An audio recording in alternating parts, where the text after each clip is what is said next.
A Mercedes-Benz has always been a little different. Even during the company's early years, a visit to the racetrack would make this obvious. Mercedes-Benz legendary Silver Arrows made racing history. Many Mercedes engineers shared this enthusiasm for racing, two in particular.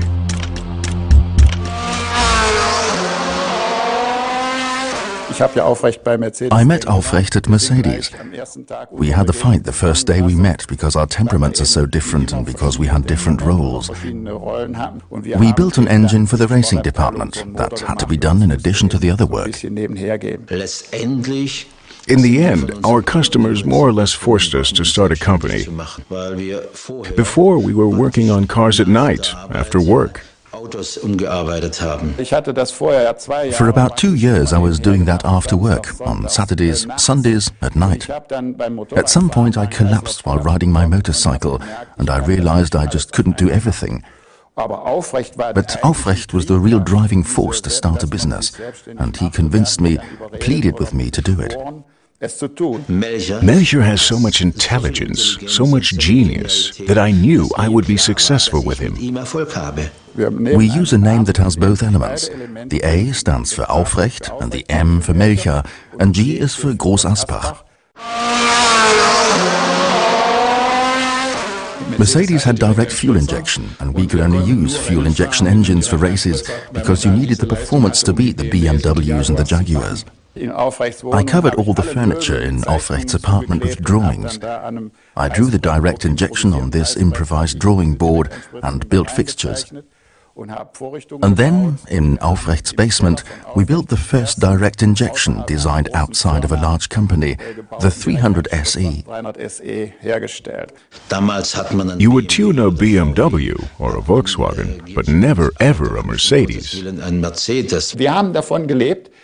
We benefited because BMW was building wild cars even in their normal series and because they supported tuners. And for Mercedes, there was nobody who could do that. During that time, we didn't do any marketing or PR. Customers would tell each other about it. So that they could say, my AMG Mercedes is as fast as the BMW, or it's as fast as the Porsche, and they were. In the beginning, our philosophy to listen to customers was not really being implemented by any of the large manufacturers. Today, almost everybody does it inherently.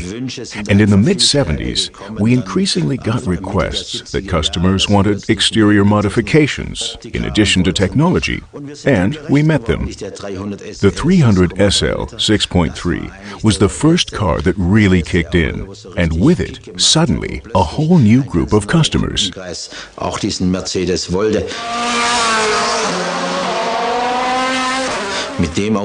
Our most successful car was the 6.8-liter that we built for Spa in 1971. This was a worldwide success.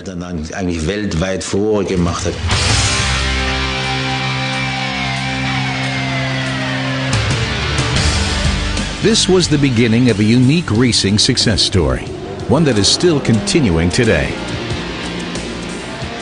And then, starting in 1988, Mercedes-Benz contracted us to become active for them in the field of motorsports. AMG's racing version of the C-Class achieved over 60 victories, both in the German touring car racing series and in the ITC. The racing version of the CLK GTR added more great victories. And then we won the World Championship with Schneider and Weber.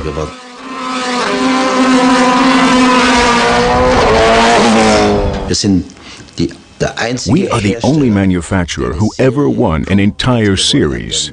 In 1998, we won all 10 races, 6 of them with a 1-2 victory.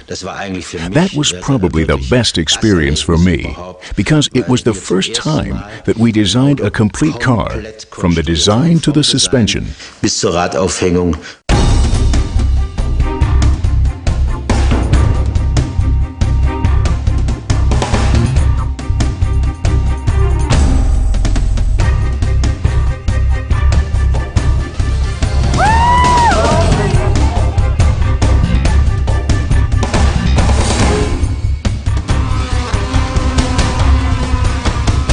The DTM Racing Series was relaunched in the year 2000.